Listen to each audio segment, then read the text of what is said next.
Hello friends, welcome to Pharma Sapiens. I'm here with my new video of cell wall synthesis inhibitors, means antibiotics which act by inhibiting of bacterial cell wall synthesis. Antibiotics which mainly target bacterial cell wall synthesis. Now let's start with bacterial cell wall synthesis. The cell wall of bacteria contains peptidoglycan, a substance that does not occur in eukaryotes. जो bacterial cell wall होती है उसमें main जो content उसका माना जाता है peptidoglycan, जो कि नॉर्मल आपको यूकैरियोट्स में देखने को नहीं मिलेगा। यहाँ पर हम बात कर रहे हैं बैक्टीरियल सेल वॉल सिंथेसिस कैसे होती है। तो बैक्टीरियल सेल वॉल सिंथेसिस आप इस तरह से समझ लें, यहाँ पर अगर हम एक सिंपल सा एग्जांपल लें कि आपको कहीं पर कंस्ट्रक्शन करना है और कंस्ट्रक्शन करने के लिए आप सबसे पहले एक स्ट्रक्चर तैयार करोगे। एक वायर को आपस में आप क्रॉस लिंकिंग आपने कर दी और उससे एक स्ट्रक्चर तैयार कर दिया। अब उसके ऊपर आप मटेरियल अप्लाई करोगे। अब यहां पर आपके साथ में एक प्रॉब्लम है कि जहां पर आपको क्रॉस लिंकिंग करनी है, जहां पर आपको स्ट्रक्चर तैयार करना है, कंस्ट्रक्शन करना है, वहां पर मटेरियल नहीं है।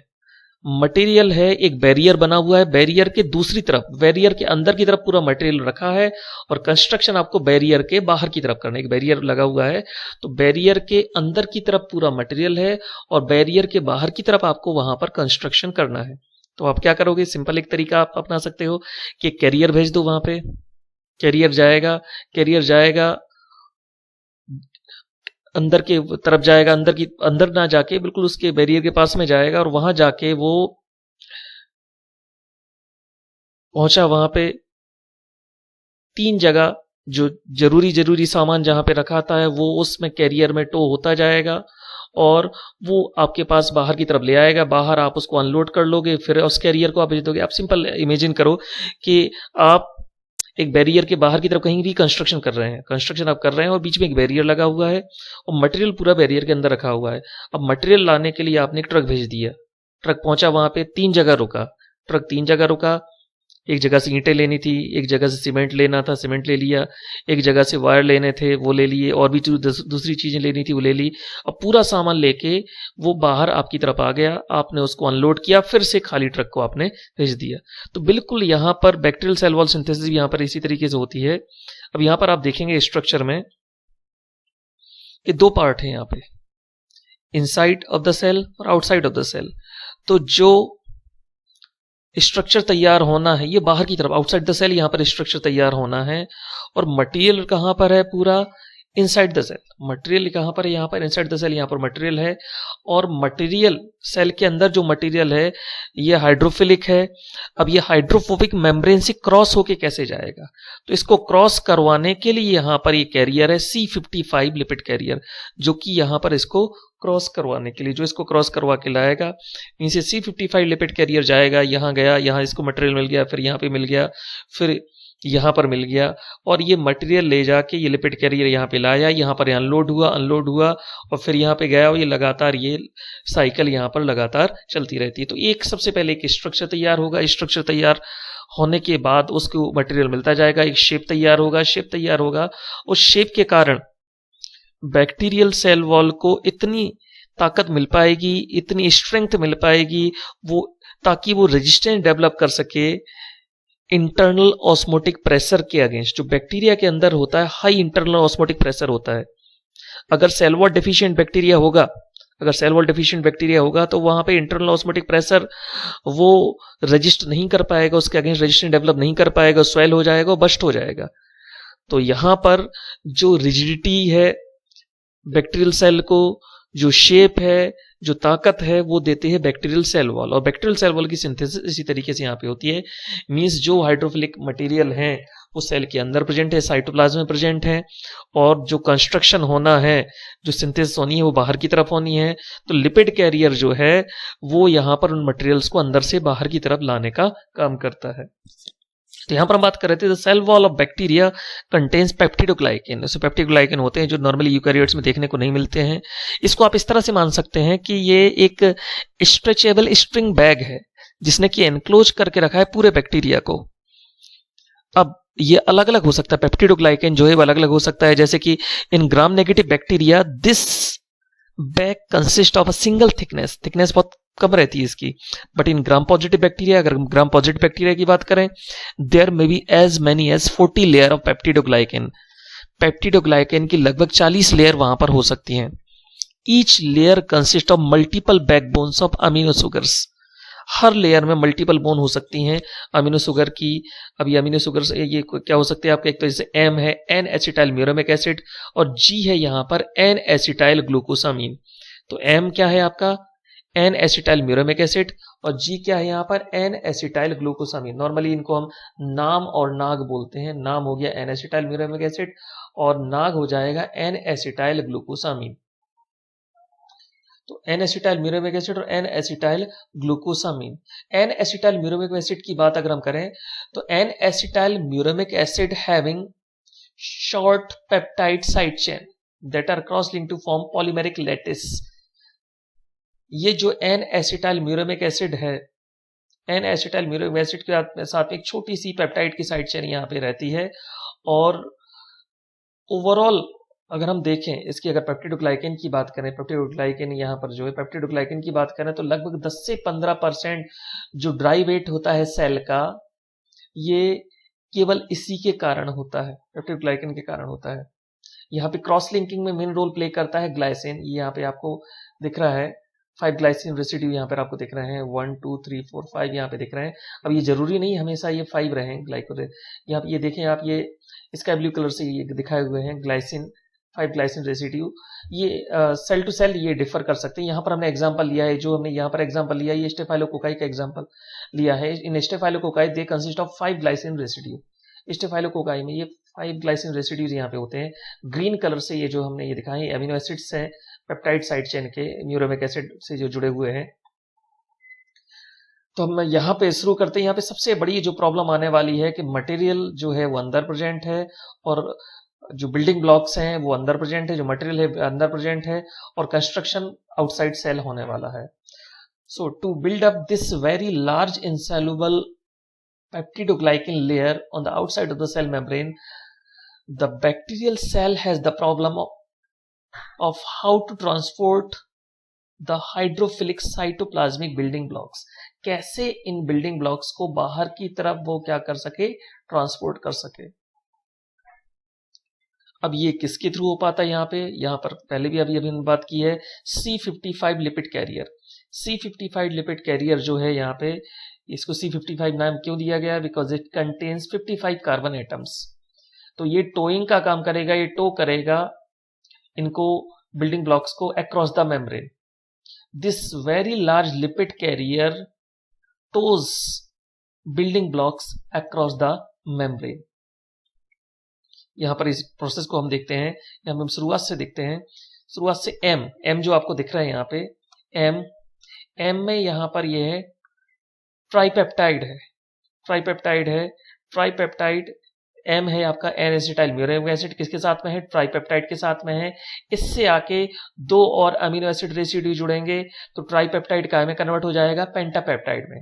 फिर से देखो यहाँ पे जो एन एसिटाइल म्यूरामिक एसिड है, एन एसिटाइल म्यूरामिक एसिड है, it is attached to uridine diphosphate.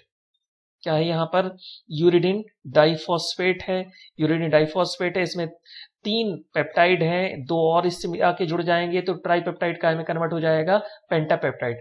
ये बहुत इंपॉर्टेंट, बहुत ज्यादा आपको अच्छे से इस पर ध्यान देना है कि जब तक ये पेंटापेप्टाइड फॉर्म में कन्वर्ट नहीं होगा तब तक ये किसी काम का नहीं है। तो tripeptide N acetyl muramic acid का किस फॉर्म में कन्वर्ट होना है चाहिए, पेंटापेप्टाइड फॉर्म में कन्वर्ट होना जरूरी है। इसके लिए ये 2 रेसिड्यू जुड़ना जरूरी है, ये 2 रेसिड्यू यहाँ पे जुड़ेंगे तब जाके ये पेंटापेप्टाइड में कन्वर्ट होगा। तो एन एसिटाइल म्यूरामिक एसिड पेंटापेप्टाइड किसके साथ में है, यूरिडीन डाइफॉस्फेट के साथ में है।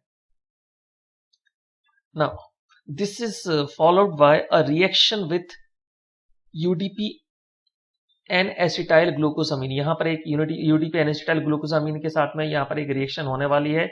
इसके पहले अगर रिएक्शन की बात करें तो N acetyl muramic acid with uridine diphosphate और ये जो पेंटापेप्टाइड के साथ में है, ये ट्रांसफर हो जाएगा C55 लिपिड कैरियर में। और जैसे C55 लिपिड कैरियर में ट्रांसफर होगा, यहां से यूरिडीन मोनोफॉस्फेट का रिलीज हो जाएगा। There will be release of uridine monophosphate, uridine monophosphate का रिलीज हो जाएगा। तो डाइफॉस्फेट था, डाइफॉस्फेट से एक यहाँ पर रिलीज हो गया मोनोफॉस्फेट, मतलब केवल एक ही फॉस्फेट यहाँ पे बचा हुआ है। तो ध्यान से देखें आप, C55 लिपिड कैरियर एक फॉस्फेट लेके आया था, एक फॉस्फेट यहाँ पे बचा हुआ है। तो C55 के साथ में एक फॉस्फेट पहले से था, एक फॉस्फेट यहाँ पे बचा हुआ है और इससे आके जुड़ा हुआ है एन एसिटाइल म्यूरेमिक एसिड पेंटापेप्टाइड। अब इसके बाद जो रिएक्शन होने वाली है, इसकी रिएक्शन होने वाली है एन एसिटाइल ग्लूकोसामीन, जो कि यूरिडीन डाइफॉस्फेट के साथ में, एन एसिटाइल ग्लूकोसामीन, जी से है ये आपका एन एसिटाइल ग्लूकोसामीन, जो किसके साथ में, यूरिडीन डाइफॉस्फेट के साथ में है। ये एन एसिटाइल ग्लूकोसामीन भी जुड़ेगा, किससे जाके जुड़ेगा, C55 लिपिड कैरियर से जाके जुड़ेगा। और जैसे ही इससे जुड़ेगा, यूरिडीन डाइफॉस्फेट, पूरा का पूरा यूरिडीन डाइफॉस्फेट यहाँ पे निकल जाएगा। प्रीवियस स्टेप से यहाँ पर डिफरेंस है। ये डिफरेंस क्या है यहाँ पे, कि यहाँ केवल मोनोफॉस्फेट रिलीज हुआ था, लेकिन यहाँ पर डाइफॉस्फेट रिलीज हो गया। मैंने वीडियो की शुरुआत में ही आपसे बोला था कि आपको इमेजिन करना है कि एक ट्रक जगह जगह जा रहा है, एज ए कैरियर वो काम कर रहा है और जो जो सामान चाहिए वो लेता जा रहा है। तो यहाँ से उसने क्या ले लिया, एन एसिटाइल म्यूरेमिक एसिड पेंटापेप्टाइड, जो कि उपयोग होने वाले हैं आगे। यहाँ से क्या ले लिया उसने, N acetyl glucosamine, N acetyl glucosamine ले लिया, एन एसिटाइल पेंटापेप्टाइड ले लिया, किससे आके जुड़ गया, C55 लिपिड कैरियर से जाके जुड़ गया। अब उसको अगली मटेरियल की जरूरत है, अगले मटेरियल में उसको जरूरत है क्रॉस लिंकिंग करवाने के लिए ग्लाइसिन की जरूरत है। It requires glycine. अब यहाँ पर हम एग्जाम्पल स्टेफाइलोकोकाई का ले रहे हैं, तो यहाँ पे हम 5 रेसिड्यू यहाँ पे लेगा ये ग्लाइसिन के 5 रेसिड्यू यहाँ पे आके जुड़ जाएंगे। C55 लिपिड कैरियर से आके यहाँ पे आके जुड़ गए, ये आके फाइनली जुड़ जाएंगे पेंटापेप्टाइड फॉर्म पे आके यहाँ पे जुड़ जाएंगे। तो अब यहाँ पे फाइनली C55 लिपिड कैरियर के पास में क्या क्या हो गया, 2 फॉस्फेट, एक उसका अपना फॉस्फेट था, एक जो उसके म्यूरेमिक एसिड के साथ में मिला था। उसके बाद एन एसिटाइल म्यूरेमिक एसिड, साथ में ग्लाइसिन रेसिड्यूज हैं, इस तरफ उसके एन एसिटाइल ग्लूकोसामीन है। मतलब जितनी चीजों की जरूरत हमारे कैरियर को थी उसने पूरा फिल कर लिया। मतलब आप ऐसा इमेजिन करो कि ट्रक पूरा फुल हो चुका है, जिन जिन मटेरियल की जरूरत थी उसको पूरा मिल गया। अब वो दूसरी तरफ ला रहा है, ये दूसरी तरफ ला रहा है। यहाँ पे ये लिपिड कैरियर यहाँ पे दूसरी तरफ लेके आ गया, 5 ग्लाइसिन रेसिड्यू को लेके आ गया, जो कि पेप्टाइड चेन से जुड़े हुए हैं इन स्टेफाइलोकोकस की और इसकी बात करें। अब now the building block is transported out of the cell and added to the growing end of peptidoglycan। ये है आपके ग्रोइंग एंड ऑफ पेप्टिडोग्लाइकन के ग्रोइंग एंड है, जो मतलब जितना स्ट्रक्चर अभी तक तैयार हो चुका है, ढांचा तैयार हो चुका है, ये ग्रोइंग एंड है। इस ग्रोइंग एंड को बोला जाता है acceptor. This growing and is called acceptor. तो ये अब इसको अपने आप को अनलोड करना है। जो कैरियर है, कैरियर जो लेके आया था पूरा छोड़ देगा। पूरा किसके लिए छोड़ देगा, एक्सेप्टर के लिए। एक्सेप्टर क्या करेगा, इसको एक्सेप्ट करेगा मतलब जो पहले से कुछ प्रेजेंट था, कुछ जो नया लाए हैं, इनमें आपस में क्रॉस लिंकिंग होगी, एक के ऊपर आपस में क्रॉस लिंकिंग होती जाएगी, एक शेप मिलता जाएगा, एक रिजिडिटी मिलती जाएगी और बैक्टीरियल सेल वॉल की सिंथेसिस होती जाएगी। तो यहां पर इसने अनलोडिंग कर दी, जो लेके आया था सब कुछ छोड़ दिया। केवल एक्स्ट्रा इसके पास क्या प्रेजेंट है, एक फॉस्फेट प्रेजेंट है, एक्स्ट्रा एक फॉस्फेट यहां पर प्रेजेंट है। तो इस फॉस्फेट, जो एक्स्ट्रा यहां पे फॉस्फेट प्रेजेंट है, इसको लूज करना भी जरूरी है।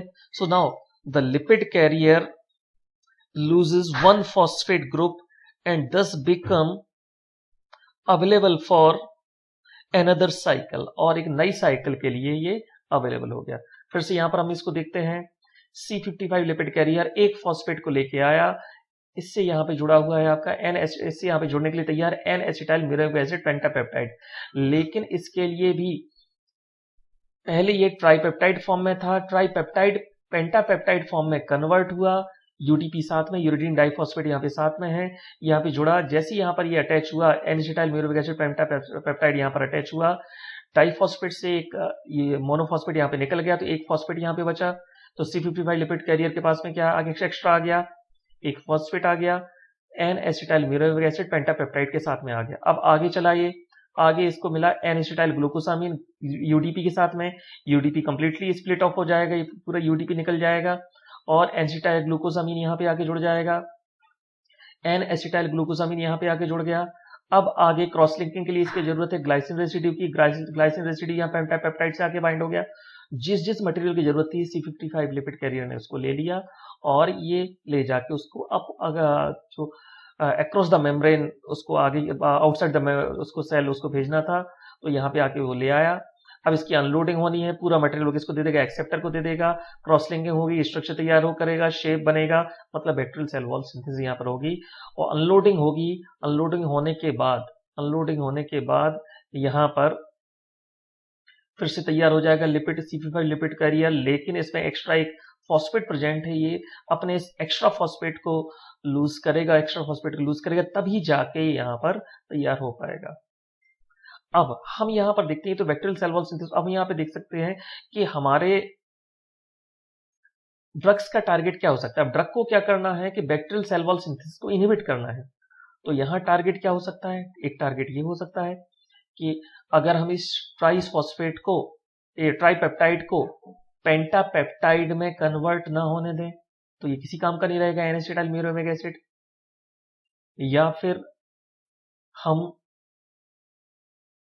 आगे जो एक्सेप्टर, जो आगे जो आपका लिपिड कैरियर है जो यहाँ पे लेके आया है, इसको अनलोडिंग ना होने दें या क्रॉस लिंकिंग ना होने दें या इसको तैयार ही ना होने दें। जो आपका लिपिड कैरियर है, मतलब जो ट्रक आप यूज कर रहे हैं, मैंने ट्रक के आपका एग्जांपल है, जो ट्रक आप यूज कर रहे हैं वो खाली नहीं है, भरा हुआ ट्रक अगर वहां जाएगा भी तो भी किसी काम का नहीं है। मतलब फाइनली हमें अल्टीमेटली हमारा जो टारगेट रहेगा वो बैक्टीरियल सेल वॉल सिंथेसिस ना हो पाए, तो या तो हम कैरियर को काम ना करने दें या कैरियर जिसको लेके आने वाला है वो वहां पे ना आ पाए, जिन मटेरियल्स को लेके आने वाला है, या अनलोडिंग ना होने दें या क्रॉस लिंकिंग ना होने दें। तो ये हमारे अलग अलग टारगेट हो सकते हैं। There may be different targets for the inhibition of bacterial cell wall synthesis. Cell wall synthesis inhibition, अब यहां पर पहले एग्जांपल से हम स्टार्ट करते हैं। Cycloserine it is structural analogue of D alanine. ये डी एलानिन का स्ट्रक्चरल एनालॉग माना जाता है और ये जो दो टर्मिनल रेसिड्यू इनिशियल ट्राइपेप्टाइड से जुड़ रहे थे, अभी हमने देखा जो ट्राइपेप्टाइड से जुड़ रहे थे ये वहां पर बाइंड नहीं हो पाएगा, मतलब N acetyl muramic acid N जो ट्राइपेप्टाइड था वो पेंटापेप्टाइड में कन्वर्ट नहीं हो पाएगा। ध्यान से देखें आप, ये बहुत इंपॉर्टेंट है। ट्राइपेप्टाइड को पेंटापेप्टाइड में जो कन्वर्जन हो रहा था, ये दो रेसिड्यू यहां पे आके जुड़ रहे थे, टर्मिनल एलानिन के दो रेसिड्यू यहां पे आके जुड़ रहे थे। साइक्लोसेरिन इन इस डी एलानिन के साथ में स्ट्रक्चरल सिमिलरिटी शो करता है, मतलब इसका स्ट्रक्चर इनके जैसे ही रहता है, खुद आके यहाँ पे जुड़ जाएगा। तो ये ट्राइपेप्टाइड पेंटापेप्टाइड में कन्वर्ट नहीं हो पाएगा, और ट्राइपेप्टाइड पेंटापेप्टाइड में कन्वर्ट नहीं हो पाएगा तो ये C55 लिपिड कैरियर के लिए किसी काम का नहीं। तो अच्छे से आपको याद रखना है कि साइक्लोसेरिन है जो डी एलानिन का स्ट्रक्चरल एनालॉग है, ये दो टर्मिनल रेसिड्यू को, एलानिन रेसिड्यू को यहां पर बाइंड नहीं होने देगा, मतलब ट्राइपेप्टाइड को पेंटापेप्टाइड में कन्वर्ट नहीं होने देगा। तो लिपिड कैरियर अगर इसको ले भी लेगा तो ये किसी काम का नहीं रहेगा, मतलब आगे की पूरी प्रोसेस यहां पर अफेक्ट हो गई, बैक्टीरियल सेल वॉल सिंथेसिस यहां पर नहीं हो पाएगी। अगला टारगेट देखते हैं हम, वैनकोमाइसिन।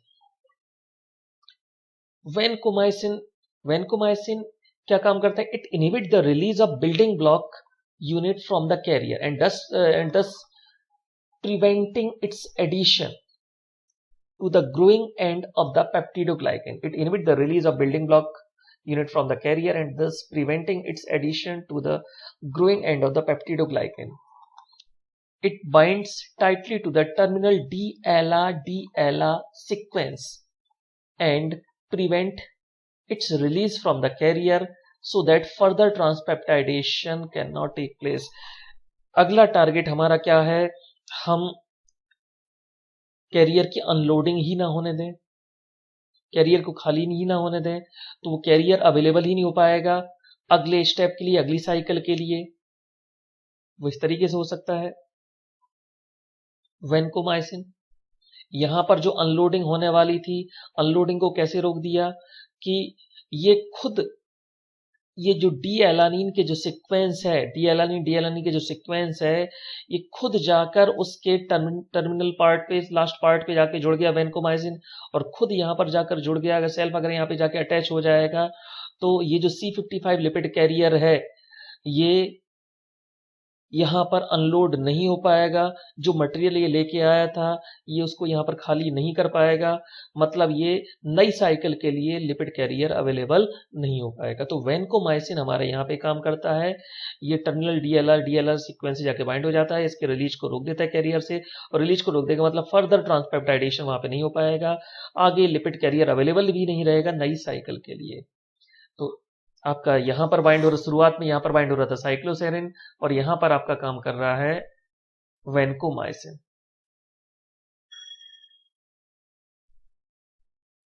अगला टारगेट देखते हैं bacitracin. Bacitracin interfere with regeneration of lipid carrier by blocking its dephosphorylation.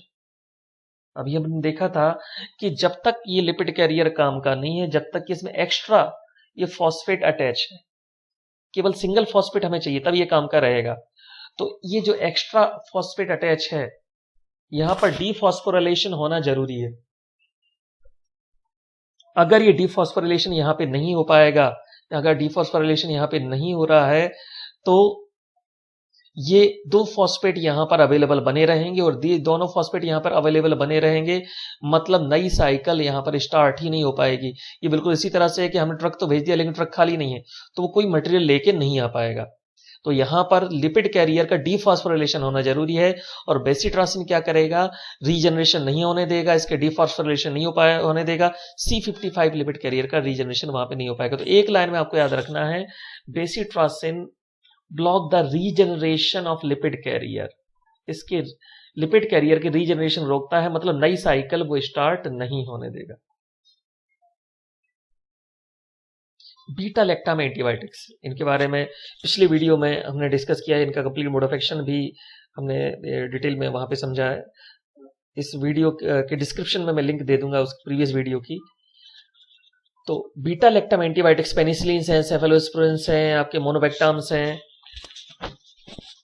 तो ये इस तरह के जो आपके बीटा लैक्टम एंटीबायोटिक्स हैं, ये इस पार्ट पर काम करते हैं, इस पार्ट पर जहां पर क्रॉस लिंकिंग होने वाली है। क्रॉस लिंकिंग के लिए रिस्पॉन्सिबल होता है ट्रांसपेप्टाइडेज एंजाइम। ये ट्रांसपेप्टाइडेज एंजाइम को इनहिबिट कर देंगे, आपस में क्रॉस लिंकिंग नहीं होने देंगे। क्रॉस लिंकिंग नहीं हो पाएगी, means cell wall deficient bacteria produce होगा, और cell wall deficient bacteria produce होगा। हमने शुरुआत में ही देखा कि अगर सेल वॉल डेफिशिएंट बैक्टीरिया वहां पे प्रोड्यूस हुआ तो हाई इंटरनल ऑस्मोटिक प्रेशर के कारण बैक्टीरिया स्वेल होगा और बस्ट हो जाएगा, and therefore they are having bactericidal action. इसलिए बैक्टीरिसाइडल एक्शन शो करते हैं। अगर इंडिविजुअली हम यहाँ पे देखें, हमने यहाँ पे डिस्कस किया था, नाम मतलब क्या है ये आपका एन एसिटाइल म्यूरामिक एसिड, नाग मतलब क्या एन एसिटाइल ग्लूकोसामीन। इनके बीच में क्रॉस लिंकिंग तभी हो पाएगी जब वहां पे ट्रांसपेप्टाइडेज एंजाइम काम करेगा। अब यहाँ पे ये कैसे काम करते हैं देखते हैं हम। First point, all beta lactam antibiotics interfere with synthesis bacterial cell wall, already हम डिस्कस कर रहे हैं यहाँ पे। The bacteria synthesize N acetyl glucosamine, N acetyl muramic acid, N acetyl muramic acid pentapeptide, इसको पार्क न्यूक्लियोटाइड भी बोलते हैं। एन एसिटाइल ग्लूकोसामीन, यहाँ पे नाम नाक हमने वहां पे एम और जी से वहां पर रिप्रेजेंट किया था, इसके प्रीवियस जो हमने देखा था डायग्राम, जो प्रीवियस पिक्चर हम जो डिस्कस कर रहे थे। The peptidoglycan residue are linked together forming long strands and UDP is split off. अभी हमने शुरुआत में देखा था कि यूडीपी निकलना जरूरी है, यूडीपी स्प्लिट ऑफ होगा जैसे ग्लूकोसामीन जाके बाइंड होता है, यूडीपी वहां पर निकल जाता है। पिछले उसमें हमने देखा कि यूडीपी निकलता है वहां पे, तब जाके आगे ग्लाइसिन आके बाइंड होगा। In final step the cleavage of terminal D alanine, final step में टर्मिनल डी एलानिन निकलेगा पेप्टाइड चेन से, और ये काम करेगा यहाँ पे ट्रांसपेप्टाइडेज enzyme. ट्रांसपेप्टाइडेज enzyme terminal D alanine को निकलने देगा। जब डी एलानिन निकलेगा तभी क्रॉस लिंकिंग हो पाएगी। क्रॉस लिंकिंग हो पाएगी मतलब सेल वॉल को एक शेप मिल पाएगा, एक स्ट्रक्चर मिल पाएगा, तब सेल वॉल सिंथेसिस वहां पर हो पाएगी। अब ट्रांसपेप्टाइडेज एंजाइम जो है, ट्रांसपेप्टाइडेज एंजाइम यहां पर इस टर्मिनल डी एलानिन के क्लीवेज के लिए रिस्पॉन्सिबल माना जाता है, और जब ये क्लीवेज होगा तभी वहां पे क्रॉस लिंकिंग हो पाएगी। और जो इस क्रॉस लिंकिंग जो होती है, एक एनर्जी यहाँ पर रिलीज होती है, एनर्जी रिलीज जो होती है वो क्रॉस लिंकिंग वहां पर करवाती, cross linking important role play करती है, जो नेबरिंग स्ट्रैंड्स है उनके बीच में वहां पर क्रॉस लिंकिंग होती है। This cross linking provide stability and rigidity of cell wall. शुरुआत से हम बोल रहे हैं कि ये एक ढांचे जैसा काम करेगा, ये एक स्टेबिलिटी प्रोवाइड करेगा। जैसे जब हम घर बनाते हैं, मकान बनाते हैं या कोई मूर्तिकार मूर्ति बनाता है तो पहले वो एक स्ट्रक्चर तैयार करता है, तो ये क्रॉस लिंकिंग से वो स्ट्रक्चर तैयार हो रहा है, वो स्टेबिलिटी दे रहा है, रिजिडिटी प्रोवाइड कर रहा है, रिजिडिटी दे रहा है वहां पे। तो the beta lactam antibiotics inhibit the transpeptidase so that cross linking does not take place. Cross linking वहां पे नहीं हो पाएगी। तो एक लाइन में आप बोल सकते हैं all beta lactam antibiotics are transpeptidase inhibitor. Transpeptidase enzyme को इनहिबिट कर देंगे। टर्मिनल डी एलानिन वहां पर नहीं निकल पाएगा, क्रॉस लिंकिंग नहीं हो पाएगी। क्रॉस लिंकिंग नहीं हो पाएगी मतलब सेल वॉल की सिंथेसिस नहीं हो पाएगी। Cell wall deficient bacteria produce होगा, और cell wall deficient bacteria produce होगा मींस स्वेल होगा और बस्ट हो जाएगा। There will be bactericidal action.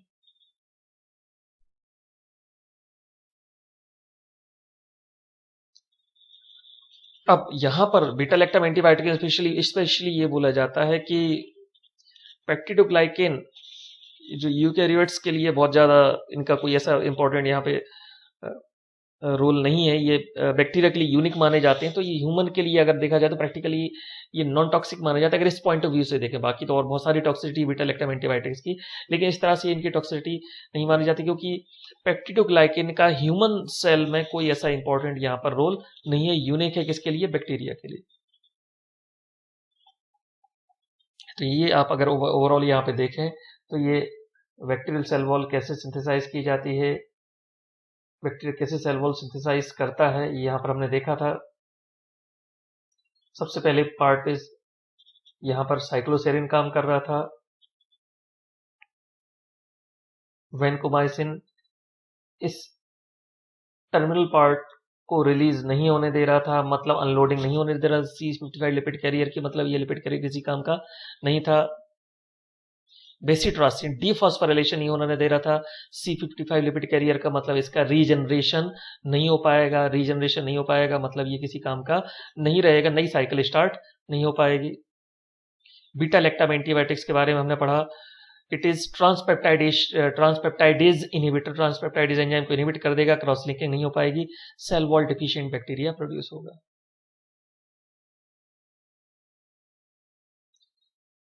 चारों के एक साथ देखें तो देखें पहले नंबर पे यहाँ पे साइक्लोसेरिन काम कर रहा है, ट्राइपेप्टाइड को पेंटापेप्टाइड में कन्वर्ट नहीं होने दे रहा है। वैनकोमाइसिन यहाँ पर इसको फाइनली इसको रिलीज नहीं होने दे रहा है, अनलोडिंग नहीं होने दे रहा है। वेसिट्रासिन डीफॉस्फोराइलेशन को इनहिबिट कर रहा है, और beta lactam antibiotics cross linking को इनहिबिट कर रहे हैं। ये बहुत अच्छे से आपको याद रखना है।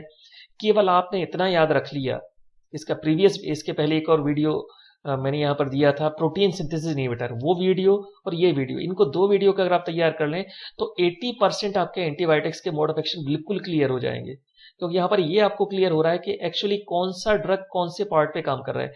इंडिविजुअली आपको इनको याद रखने की जरूरत नहीं है, केवल एक साइकिल आप टारगेट कर रहे हैं, आपको साइकिल से पता चल गया। प्रोटीन सिंथेसिस इनहिबिटर में हमने देखा था कि अलग अलग कौन कौन से स्टेप्स को कौन कौन से ड्रग टारगेट कर रहे हैं, उसका भी डिस्क्रिप्शन में यहाँ पे आपको दे दूंगा इस वीडियो में, उसका लिंक दे दूंगा इसके डिस्क्रिप्शन के मैं शेयर कर दूंगा यहाँ पे, तो वो भी आप देख सकते हैं। वो आपने देख लिया, ये आपने देख लिया, मतलब 80% एंटीबायोटिक्स के मैकेनिज्म एक्शन आपको क्लियर हो जाए, क्योंकि आपको ये क्लियर हो रहा है कि कौन से ड्रग कौन से स्टेप में कहां पर काम कर रहे हैं। साइक्लोसेरिन कहां काम कर रहा है, वेनकोमाइसिन कहां पर काम कर रहे हैं, वेसिट्रासिन कहां पर काम कर रहे हैं, बीटा लैक्टम एंटीबायोटिक्स कहां पर काम कर रहे हैं, ये बिल्कुल क्लियर हो रहे हैं यहाँ पे आपको।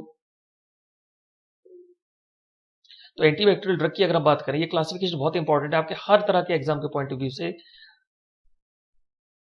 Cell wall synthesis inhibitor, penicillin, cephalosporins, carbapenem, monobactam, ये सारे के सारे आपके बीटा लैक्टम और रिलेटेड एंटीबायोटिक्स हैं। वेनकोमाइसिन, साइक्लोसेरिन हो गया, वेसिट्रासिन हो गया, ये आपने अभी इनके बारे में हमने अभी यहाँ पे डिस्कस किया। प्रोटीन सिंथेसिस इनहिबिटर के बारे में ऑलरेडी हम लोग डिस्कस कर चुके हैं। ये क्लासिफिकेशन आप लोग बहुत अच्छे से आप याद रख लेना, क्योंकि आपके एग्जाम में जो भी कॉम्पिटेटिव एग्जाम है उनमें से बिल्कुल सीधे क्वेश्चन आते हैं कि ये ड्रग कैसे काम कर रहे हैं। तो इस क्लासिफिकेशन का बहुत बड़ा ये फायदा है कि आपको सीधा सीधा यहाँ पर पता चल जाएगा कि जैसे कौन से ड्रग कहाँ पर काम कर रहे हैं, कौन से ड्रग सेल मेम्ब्रेन से लीकेज को बढ़ा रहे हैं, कौन से ड्रग mRNA को मिसरीडिंग क्रिएट कर रहे हैं, कौन से ड्रग डीएनए फंक्शन को टारगेट कर उसके साथ इंटरफेयर कर रहे हैं, कौन से मेटाबॉलिज्म को टारगेट कर रहे हैं, कौन से स्पेसिफिक एंजाइम को, डीएनए गायरेज एंजाइम को इनहिबिट कर रहे हैं। तो ये आप अच्छे से याद रखना।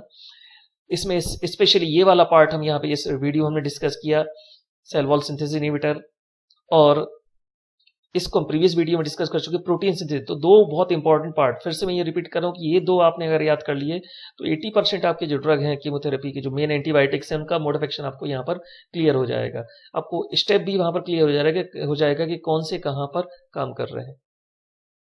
तो ये आपका दो जो मोड ऑफ एक्शन वाले पार्ट ये हमारे यहाँ पर कंप्लीट हुए, और डिटेल में आप बुक में देख सकते हैं, और आगे हम इसके बारे में और भी वीडियो लाने की कोशिश करेंगे। तो इसको आप लगातार अलग अलग बुक से आप पढ़ते रहें। आप चाहें तो इसके लिए डिटेल में देखने के लिए आप KD त्रिपाठी देख सकते हैं, स्पर्श गुप्ता आप देख सकते हैं, रेंगेंडेल आप देख सकते हैं, वहां पर भी आप इसकी डिटेल और समझ सकते हैं। और भी आप कहीं पर देख सकते हैं। अगर कोई पार्ट आपको क्लियर नहीं हुआ हो तो आप इस पे कमेंट करके आप मुझे बता सकते हैं कि और कौन सा पार्ट है। अगर कोई आपको टफ लग रहा है तो उसके बारे में अगर वीडियो बनाना हो तो वो भी हम कोशिश करेंगे वीडियो बना के लाने के लिए। तो आप लोग सुरक्षित रहें, बेहतर तरीके से अपना काम लगातार करते रहें। आप लोगों का बहुत बहुत धन्यवाद। घर पर रहें, सुरक्षित रहें, और ज़्यादा जानकारी के लिए आप हमारे वेबसाइट पर विजिट कर सकते हैं www.pharmasapiens.com। बहुत बहुत धन्यवाद।